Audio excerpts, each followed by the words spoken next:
My name is Frances Townsend, and I'm 22 years old. 2 weeks ago, I stood on a graduation stage in front of 3,000 people, while my parents, the same people who refused to pay for my education because I wasn't worth the investment, sat in the front row with their faces drained of all color. They came to watch my twin sister graduate. They had no idea I was even there. They certainly didn't know I'd be the one giving the keynote speech. But this story doesn't begin at graduation. It begins 4 years earlier, in my parents' living room, when my father looked me straight in the eyes and said something I will never forget. Before I continue, please take a moment to like and subscribe, but only if you truly enjoy this story. And let me know in the comments, where are you watching from, and what time is it there? Now let me take you back to that summer evening in 2021. The acceptance letters arrived on the same Tuesday afternoon in April. Victoria got into Whitmore University, a prestigious private school with a price tag of $65,000 a year. I got into Eastbrook State, a solid public university. $25,000 annually, still expensive but manageable. That evening, Dad called a family meeting in the living room. "We need to discuss finances," he said, settling into his leather armchair like a CEO addressing shareholders. Mom sat on the couch, hands folded. Victoria stood by the window, already glowing with anticipation. I sat across from Dad, still clutching my acceptance letter. "Victoria," Dad began, "we'll cover your full tuition at Whitmore. Room, board, everything." Victoria squealed. Mom smiled. Then Dad turned to me. "Frances, we've decided not to fund your education." The words didn't register at first. "I'm sorry?" "Victoria has leadership potential. She networks well. She'll marry well, build connections. It's an investment that makes sense." He paused, and what came next felt like a knife sliding between my ribs. "You're smart, Frances, but you're not special. There's no return on investment with you." I looked at Mom. She wouldn't meet my eyes. I looked at Victoria. She was already texting someone, probably sharing the good news about Whitmore. So I just figure it out myself? Dad shrugged. "You're resourceful. You'll manage." That night, I didn't cry. I'd cried enough over the years, over missed birthdays, hand-me-down gifts, being cropped out of family photos. Instead, I sat in my room and realized something that changed everything. To my parents, I wasn't their daughter. I was a bad investment. But what Dad didn't know, what nobody in this family knew, was that his decision would alter the course of my entire life. And 4 years later, he'd face the consequences in front of thousands. The thing is, this wasn't new. The favoritism had always been there, woven into the fabric of our family like an ugly pattern everyone pretended not to see. When we turned 16, Victoria got a brand new Honda Civic with a red bow on top. I got her old laptop, the one with a cracked screen and a battery that lasted 40 minutes. "We can't afford 2 cars," Mom had said apologetically. But they could afford Victoria's ski trips, her designer prom dress, her summer abroad in Spain. Family vacations were the worst. Victoria always got her own hotel room. I slept on pull-out couches, in hallways, once even in a closet that the resort called a cozy nook. In every family photo, Victoria stood center frame, glowing. I was always at the edge, sometimes partially cut off like an afterthought. When I finally asked Mom about it, I was 17, desperate for answers. She just sighed. "Sweetheart, you're imagining things. We love you both the same." But actions don't lie. A few months before the college decision, I found Mom's phone unlocked on the kitchen counter. A text thread with Aunt Linda was open. I shouldn't have read it, but I did. "Poor Frances," Mom had written. "But Harold's right. She doesn't stand out. We have to be practical." I put the phone down and walked away. That night, I made a decision I told no one about. Not because I wanted revenge, because I wanted to prove something to myself. I opened my laptop, the cracked one with the dying battery, and typed into the search bar, "Full scholarships for independent students." The results loaded slowly, but what I found would change everything. I did the math at 2 a.m., sitting on my bedroom floor with a notebook and a calculator. Eastbrook State, $25,000 per year. 4 years, $100,000. Parents' contribution, $0. My savings from summer jobs, $2,300. The gap was staggering. If I couldn't close it, I had 3 options. Drop out before I even started. Take on 6 figures of student debt that would follow me for decades. Or go part-time, stretching a 4-year degree into 7 or 8 while working full-time. Every path led to the same place, becoming exactly what my father said I was. The failure. The bad investment. The twin who didn't make it. I could already hear the family conversations at Thanksgiving. Victoria's doing so well at Whitmore. Frances? Oh, she's still figuring things out. But this wasn't just about proving them wrong. It was about proving myself right. I scrolled through scholarship databases until my eyes burned. Most required recommendations, essays, proof of financial need. Some were scams. Others had deadlines that had already passed. Then I found something. Eastbrook had a merit scholarship program for first-generation and independent students. Full tuition coverage plus a living stipend. The catch? Only 5 students per year were selected. The competition was brutal. I saved the link. Then I kept scrolling. And that's when I first saw the name that would eventually change my life. The Whitfield Scholarship. Full ride, $10,000 annually for living expenses. Awarded to only 20 students nationwide. I laughed out loud. 20 students in the entire country. What chance did I have? But I bookmarked it anyway. I had 2 choices. Accept the life my parents designed for me, or design my own. I chose the second. But to do that, I needed a plan. And I needed it immediately. I filled an entire notebook that summer. Every page was a calculation. Every margin was covered in plans. Job number 1. Barista at the Morning Grind, a campus cafe. Shift, 5 to 8 a.m. Estimated monthly income, $800. Job number 2. Cleaning crew for the residence halls.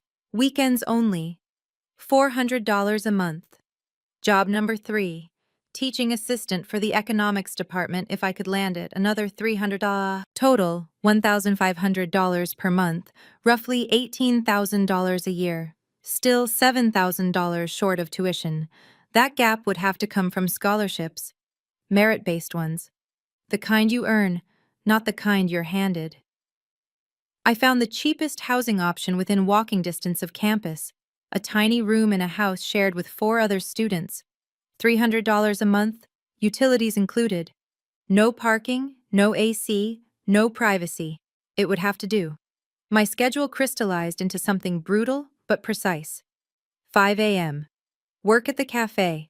9 a.m. to 5 p.m. Classes. 6 p.m. to 10 p.m.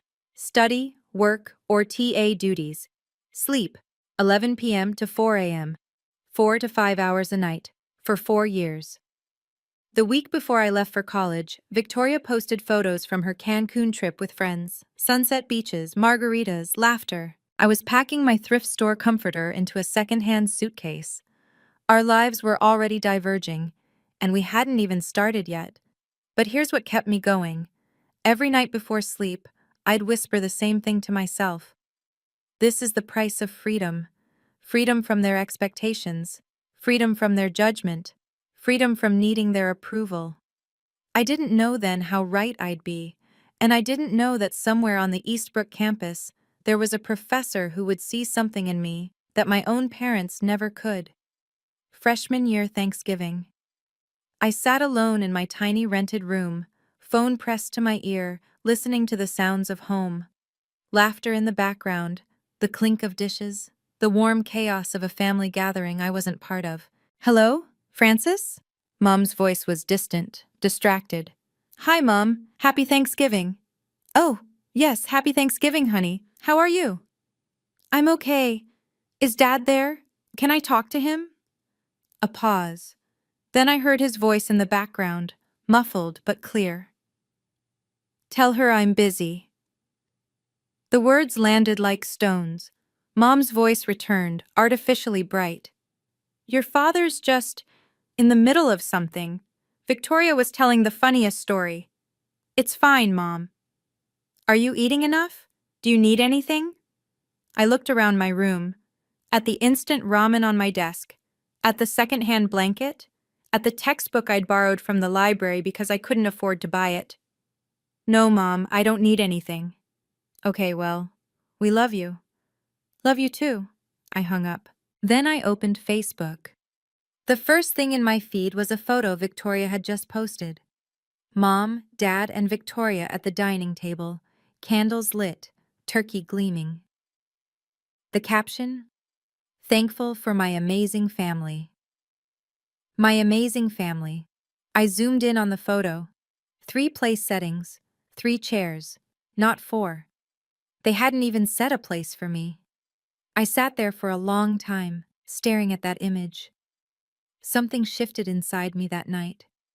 The ache I'd carried for years, the longing for their approval, their attention, their love. It didn't disappear, but it changed. It hollowed out. And where the pain used to be, there was only quiet emptiness. Strangely, that emptiness gave me something the pain never had. Clarity. Second semester freshman year. Microeconomics 101. Dr. Margaret Smith was legendary at Eastbrook. 30 years of teaching, published in every major journal, terrifying reputation. Students whispered that she hadn't given an A in 5 years. I sat in the 3rd row, took meticulous notes, and turned in my first essay expecting a B- at best. The paper came back with 2 letters at the top, A+. Beneath the grade was a note in red ink. See me after class. My heart dropped. What did I do wrong? After the lecture, I approached her desk. Dr. Smith was already packing her bag, silver hair pulled back in a severe bun, reading glasses perched on her nose. Frances Townsend? Yes, ma'am. Sit down. I sat. She looked at me over her glasses. This essay is one of the best pieces of undergraduate writing I've seen in 20 years. Where did you study before this? Nowhere special. Public high school. Nothing advanced. And your family? Academics? I hesitated.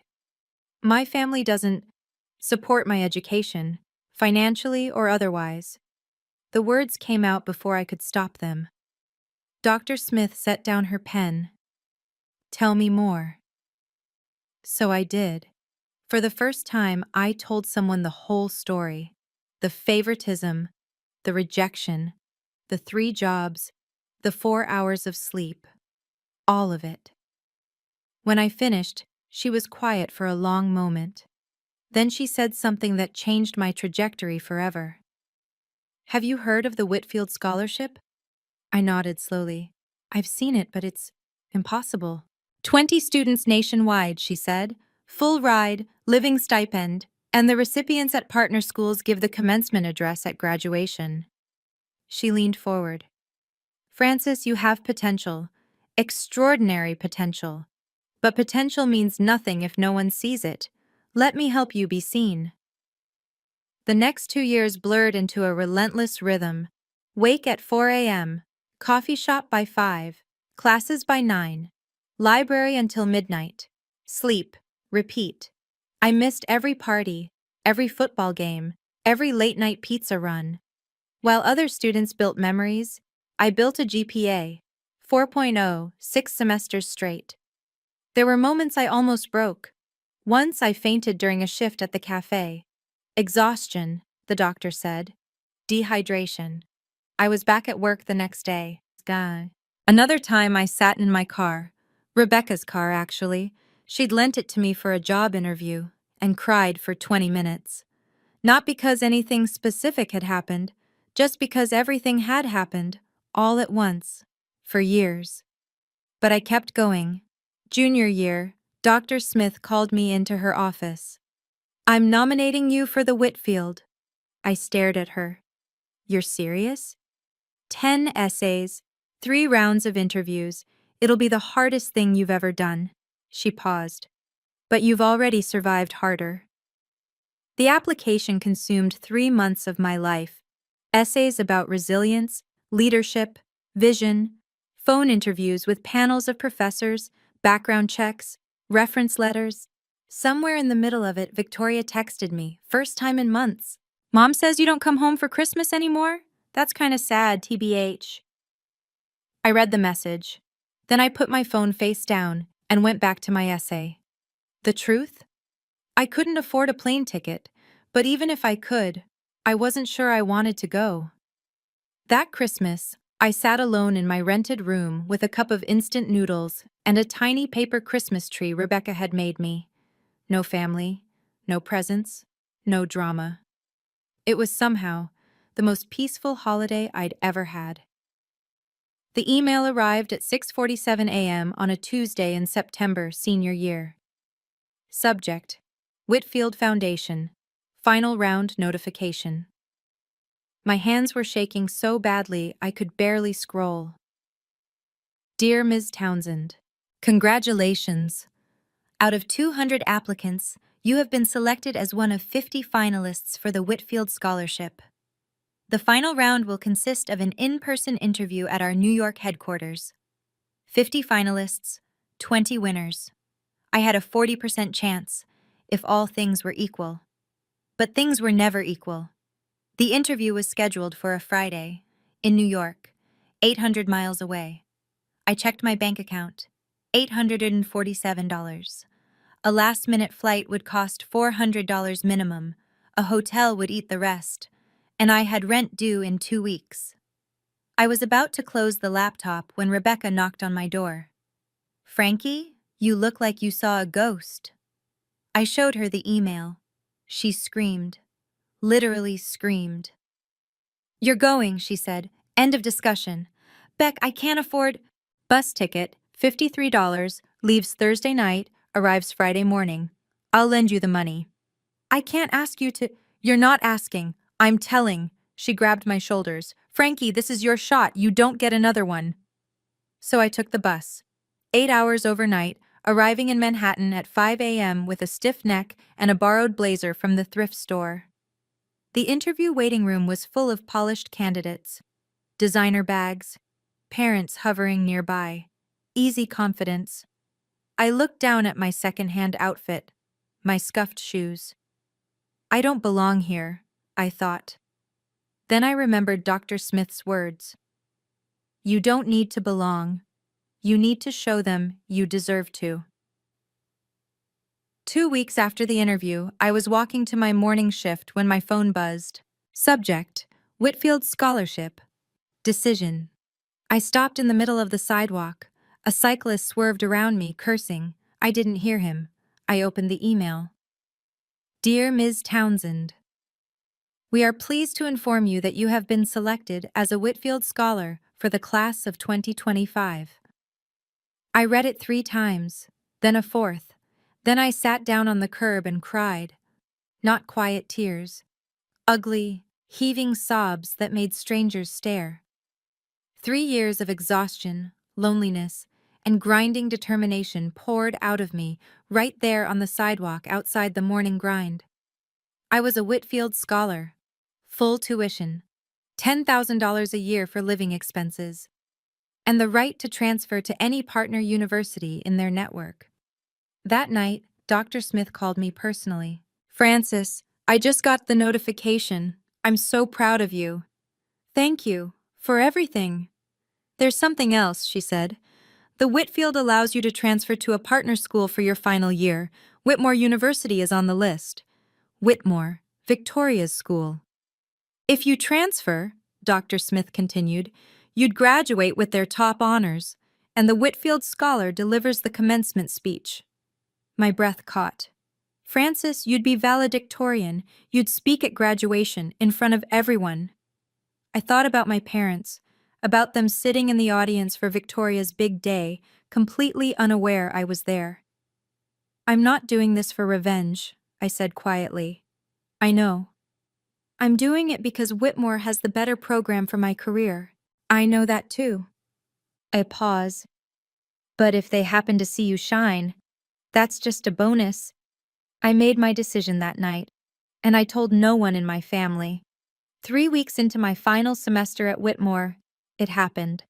I was in the library, third floor, tucked into a corner carrel with my constitutional law textbook, when I heard a voice that made my stomach drop. Oh my God. Francis? I looked up. Victoria stood 3 feet away, a half-empty iced latte in her hand, mouth hanging open. What are you? How are you? She couldn't form a complete sentence. I closed my book calmly. Hi, Victoria. You go here? Since when? Mom and Dad didn't say. Mom and Dad don't know. She blinked. What do you mean they don't know? Exactly what I said. They don't know I'm here. Victoria set her coffee down, still staring at me like I'd materialized from thin air. But how? They're not paying for. How did you? I paid for it myself. For Whitmore. I transferred. Scholarship. The word hung between us. Victoria's expression shifted. Confusion, disbelief, and something else. Something that looked almost like shame. Why didn't you tell anyone? I looked at her. My twin sister. The one who'd gotten everything I'd been denied. The one who'd never asked, not once in 4 years, how I was surviving. Did you ever ask? She opened her mouth, closed it. I gathered my books. I need to get to class. Francis, wait. She grabbed my arm. Do you hate us? The family? I looked at her hand on my sleeve, then at her face. No, I said quietly. You can't hate people you've stopped caring about. I pulled my arm free and walked away. That night, my phone lit up with missed calls. Mom, Dad, Victoria again. I silenced them all. Whatever was coming, it would happen on my terms, not theirs. Victoria called them immediately. I know because she told me later when everything was over. She's here, Victoria had said, barely through the door of her apartment. Francis is at Whitmore. She's been here since September. According to Victoria, the silence on the other end lasted a full 10 seconds. Then Dad's voice. That's impossible. She doesn't have the money. She said scholarship. What scholarship? She's not scholarship material. Dad, I saw her in the library. I'll handle this. Dad called me the next morning. First time he'd dialed my number in 3 years. Francis, we need to talk. About what? Victoria says you're at Whitmore. You transferred without telling us? I didn't think you'd care. A pause. Of course I care. You're my daughter. Am I? The words came out flat, not bitter, just factual. You told me I wasn't worth the investment. Remember that? Silence. Francis, That was 4 years ago, in the living room. You said I wasn't special, that there was no return on investment with me. I don't remember saying. I do. More silence. Then. We should discuss this in person, at graduation. We're coming for Victoria's ceremony and. I know. You know? I'll see you there, Dad. I hung up. He didn't call back. That night, I sat in my small apartment, the one I'd paid for myself with money I'd earned, and thought about that conversation. He didn't remember, or he chose not to remember. Either way, he'd never actually seen me. Not really, but in 3 months he would. And when that moment came, it wouldn't be because I forced him to look. It would be because he couldn't look away. The weeks before graduation became a strange kind of quiet. I knew they were coming. Mom, Dad, Victoria, the whole perfect family unit, descending on campus to celebrate Victoria's big achievement. They'd booked a hotel, planned a dinner, ordered flowers. For her. They still didn't know the full picture. Victoria had told them I was at Whitmore, but she didn't know about the Whitfield. She didn't know about the valedictorian honor. She didn't know I'd been asked to deliver the commencement address. Dr. Smith called to check in. She'd made the trip to watch. Do you want me to notify your family about the speech? No. Francis, I want them to hear it when everyone else does. She was quiet for a moment. This isn't about making them feel bad? No, I said honestly. It's about telling my truth. If they happen to be in the audience, that's their business. Rebecca drove up for the ceremony. She helped me pick out a dress. The first new piece of clothing I'd bought in 2 years that wasn't from a thrift store. Navy blue, simple, elegant. You look like a CEO, she said. I feel like I'm going to throw up. Same thing, probably. The night before graduation, I couldn't sleep. Not from nerves, not exactly. I kept wondering, what would I feel when I saw them? Would the old pain come rushing back? Would I want them to hurt the way I'd hurt? I stared at the ceiling until 3 a.m. searching for answers. What I found surprised me. I didn't want revenge. I didn't want them to suffer. I just wanted to be free. And tomorrow, one way or another, I would be. Hey, I want to pause here for a second. If you've ever been underestimated by your own family, if you know what it feels like to work twice as hard for half the recognition, type same in the comments. I want to know how many of us have been through this. And if you're enjoying the story so far, hit that like button. It really helps. Now, back to graduation morning, May 17th. Bright sun, perfect blue sky, the kind of weather that felt almost ironic. Whitmore's stadium seated 3,000. By 9 a.m., it was nearly full, families pouring through the gates, flowers and balloons everywhere, the hum of excited conversation filling the air. I arrived early, slipping in through the faculty entrance. My regalia was different from the other graduates. Standard black gown, yes, but across my shoulders lay the gold sash of Valedictorian. Pinned to my chest was the Whitfield Scholar Medallion, its bronze surface catching the morning light. I took my seat in the VIP section at the front of the stage area, reserved for honors students, for speakers. 20 feet away, in the general graduate section, Victoria was taking selfies with her friends. She hadn't seen me yet. And in the front row of the audience, dead center, best seats in the house, sat my parents. Dad wore his navy suit, the one he saved for important occasions. Mom had on a cream-colored dress, a massive bouquet of roses in her lap. Between them sat an empty chair, probably reserved for coats and purses. Not for me. Never for me. Dad was fiddling with his camera, adjusting settings, preparing to capture Victoria's moment. Mom was smiling, waving at someone across the aisle. They looked so happy, so proud. They had no idea. The university president approached the podium. The crowd hushed. Ladies and gentlemen, welcome to Whitmore University's class of 2025 commencement ceremony. Applause. Cheers. I sat perfectly still, hands folded in my lap. In a few minutes, they would call my name, and everything would change. I looked once more at my parents, at their expectant faces, their cameras ready for Victoria's shining moment. Soon, I thought. Soon, you'll finally see me. The ceremony proceeded in waves. Welcome address, acknowledgements, honorary degrees, the usual pageantry that stretches time like taffy. Then the university president returned to the podium. And now, it is my great honor to introduce this year's valedictorian and Whitfield scholar. I felt my heart rate spike. A student who has demonstrated extraordinary resilience, academic excellence, and strength of character. In the audience, my mother leaned over to whisper something to my father. He nodded, adjusting his camera lens, pointed at Victoria. Please join me in welcoming Frances Townsend. For one suspended moment, nothing happened. Then I stood. 3,000 pairs of eyes turned toward me. I walked toward the podium, my heels clicking against the stage floor, the gold sash swaying with each step. The Whitfield medallion gleamed against my chest. And in the front row, I watched my parents' faces transform. Dad's hand froze on his camera. Mom's bouquet slipped sideways. Confusion first. Who is that? Then recognition. Wait, is that? Then shock. It can't be. Then nothing but pale, stricken silence. Victoria's head snapped toward the stage. Her jaw dropped.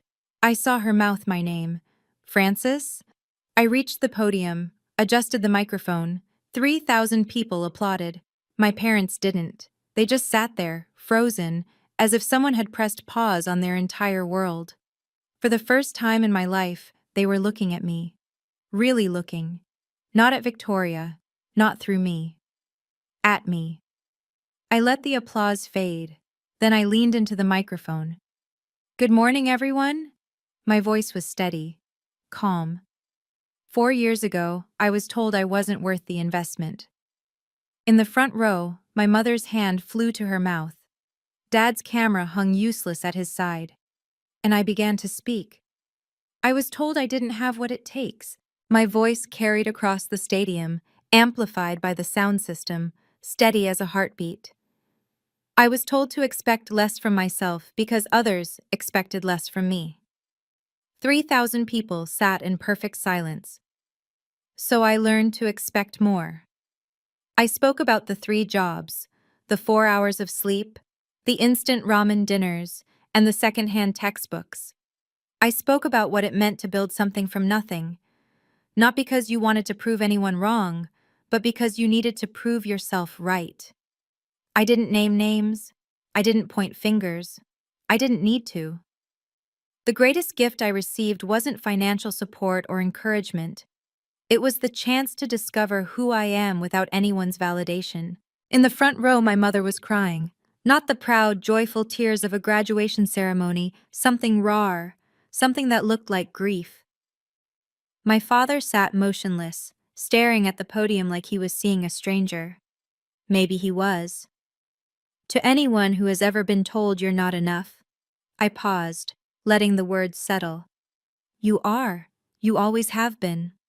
I looked out at the sea of faces, at the other graduates who'd struggled, at the parents who'd sacrificed, at the friends who'd believed, and yes, at my own family, sitting in the front row like statues.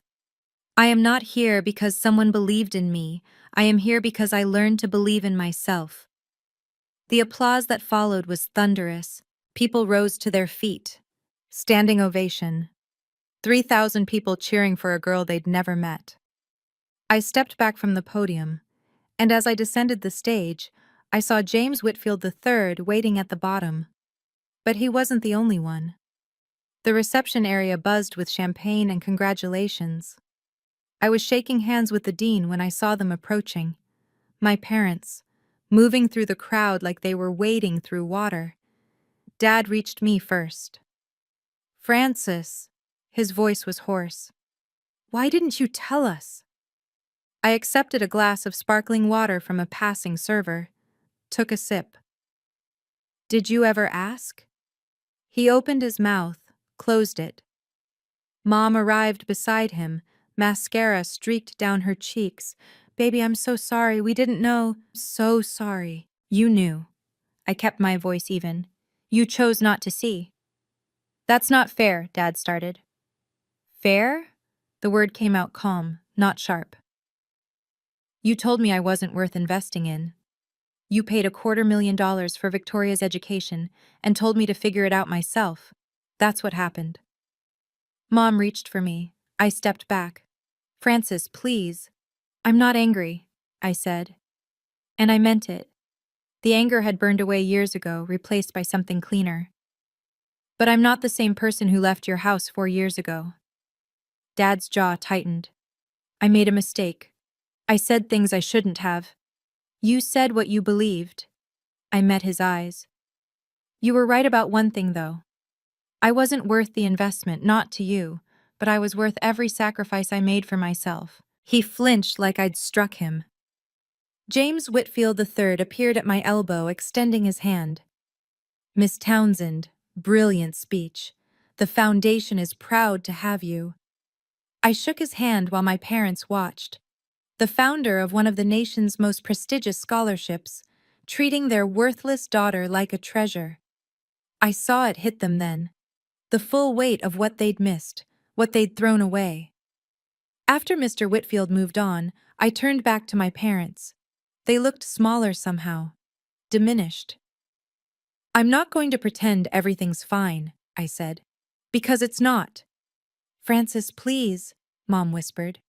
"Can we just talk? As a family?" "We are talking. I mean really talk. Come home for the summer, let us—" "No." The word was firm but not harsh. "I have a job in New York. I start in 2 weeks. I won't be coming home." Dad stepped forward. "You're cutting us off? Just like that?" "I'm setting boundaries." I kept my voice steady. "There's a difference." "What do you want from us?" His voice cracked. For the first time in my life, I saw my father look lost. "Tell me what you want, and I'll do it." I considered the question. Really considered it. "I don't want anything from you anymore. That's the point." I took a breath. "But if you want to talk, really talk, you can call me. I might answer, I might not. It depends on whether you're calling to apologize or to make yourself feel better." Mom was crying again. "We love you, Francis. We've always loved you." "Maybe," I said. "But love isn't just words, it's choices, and you made yours." Victoria appeared at the edge of our circle, hovering uncertainly. "Francis," she hesitated. "Congratulations." "Thank you." No hug, no tearful reconciliation, but no cruelty either. "I'll call you sometime," I told her. "If you want." She nodded, eyes wet. "I'd like that." I turned and walked away. Not running, not escaping, just moving forward. Dr. Smith was waiting by the exit, a quiet smile on her face. "You did well," she said. "I'm free," I replied. And for the first time in my life, I meant it. The ripples started before my parents even left campus. At the reception, I watched it happen. Watched the slow realization spread through the crowd of family, friends, and acquaintances. Mrs. Patterson from the country club approached my mother. "Diane, I didn't know Francis went to Whitmore. And Whitfield Scholar? You must be so proud." My mother's smile looked like it hurt. "Yes, we're very proud." "How on earth did you keep it a secret? If my daughter won that, I'd have it on billboards." My mother didn't have an answer. Over the following weeks, the questions multiplied. Dad's business partners asked about me. "Saw your daughter's speech online. Incredible story. You must have really pushed her to excel." He couldn't tell them the truth, that he'd done the opposite. Victoria called me 3 days after graduation. "Mom hasn't stopped crying. Dad barely talks. He just sits there." "I'm sorry to hear that." "Are you?" I thought about it. I don't want them to suffer, but I'm not responsible for their feelings. Silence on the line. "Francis, I'm sorry. I should have asked. I should have paid attention. I was so wrapped up in my own stuff and—" "I know. You knew I was oblivious? I knew you had no reason to notice." I paused. Neither of us chose the way they raised us, but we can choose what happens next. More silence. "Do you hate me?" "No." And I meant it. I don't have the energy to hate anyone. I just want to move forward. Can we maybe get coffee sometime? Start over?" I thought about my sister. About the girl who'd gotten everything and still ended up empty-handed in a different way. "Yeah," I said, "I'd like that," I said.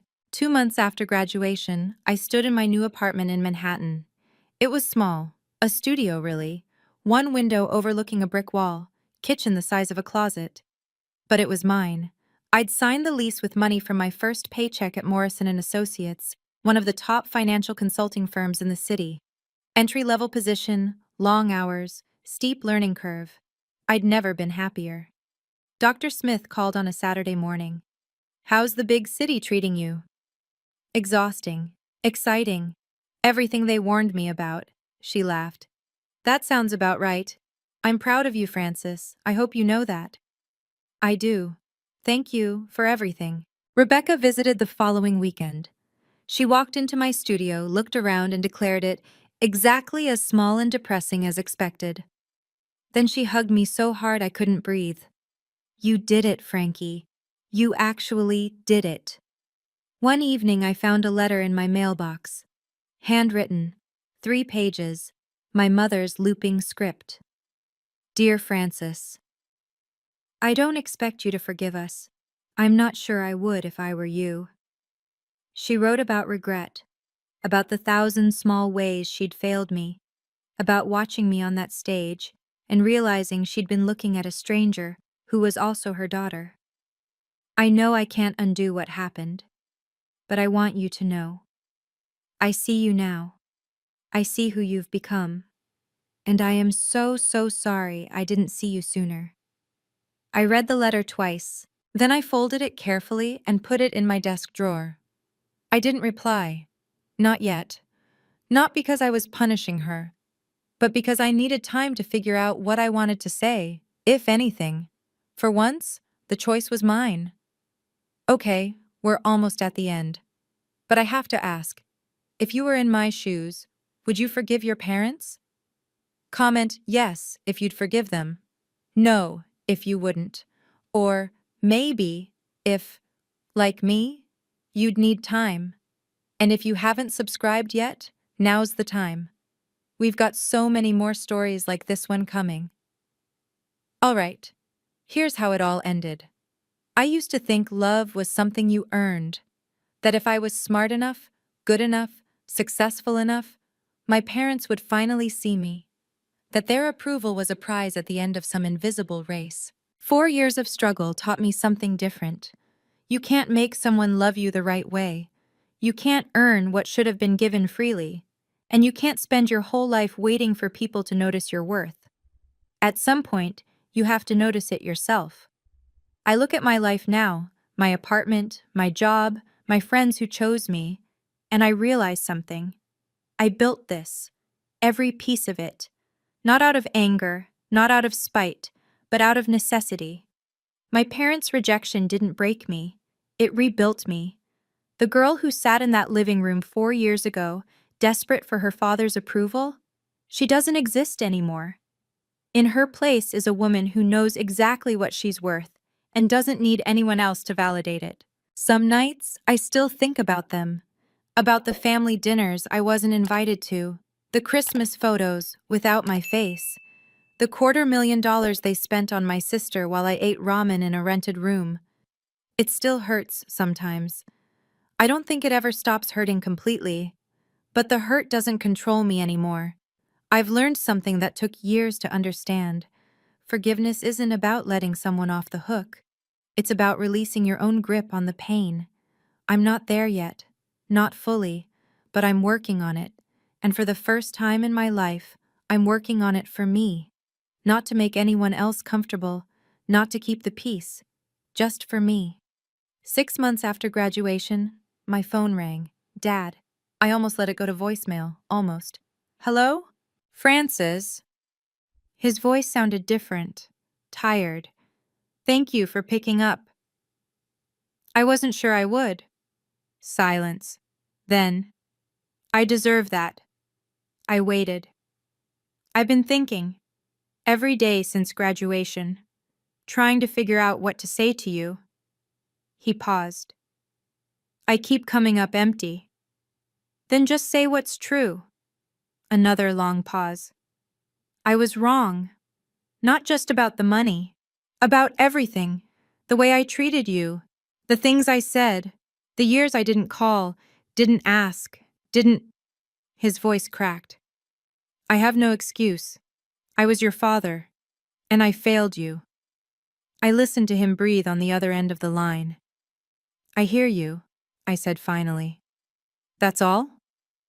What did you expect? I don't know. I thought maybe you'd tell me how to fix this. It's not my job to tell you how to fix what you broke. More silence. You're right. He sounded older than I'd ever heard him. You're absolutely right. But I took a breath. If you want to try, I'm willing to let you. You are?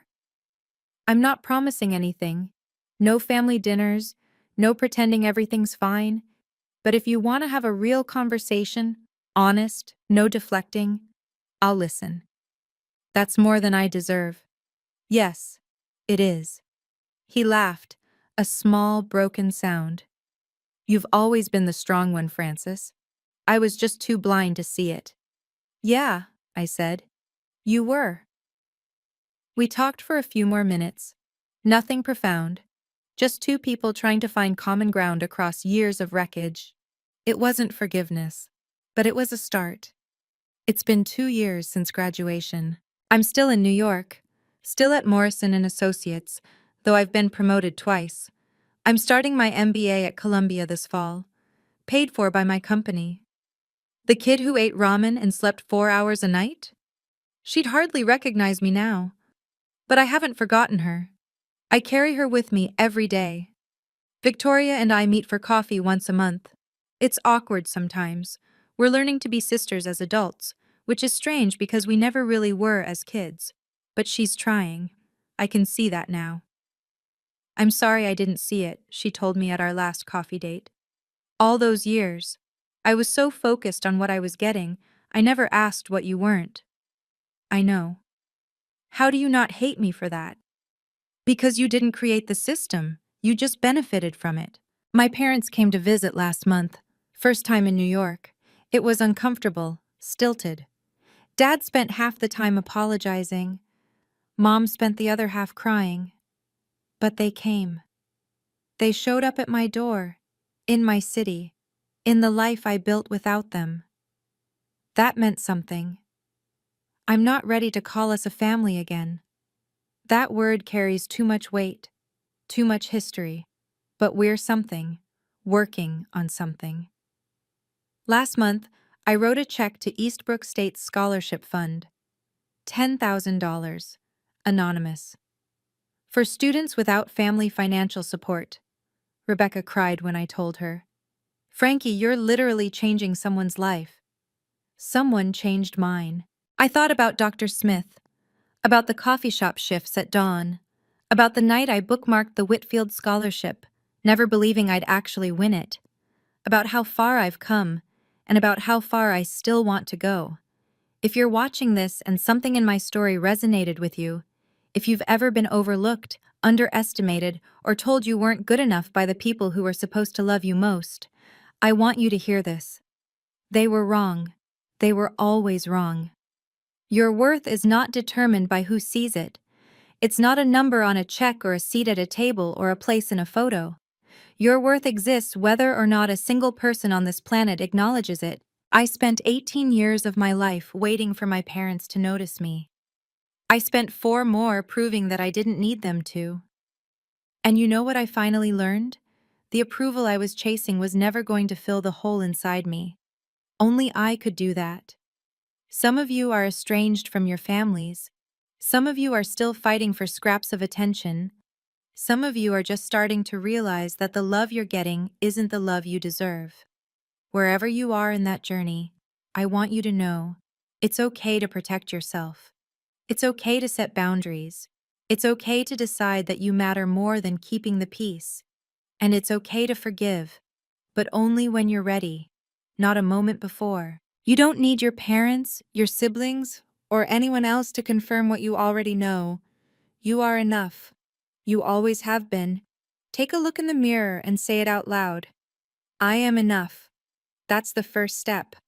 The rest? That's up to you. But I believe in you. Because if a girl who is called not worth the investment can stand on a stage in front of 3,000 people as a Whitfield scholar, you can do anything. Thank you for staying until the end. If this story meant something to you, share it with someone who needs to hear it. And leave a comment. What part resonated with you the most? Don't forget to subscribe and hit the bell so you don't miss our next story. There are more family drama stories waiting for you in the description below. See you in the next one.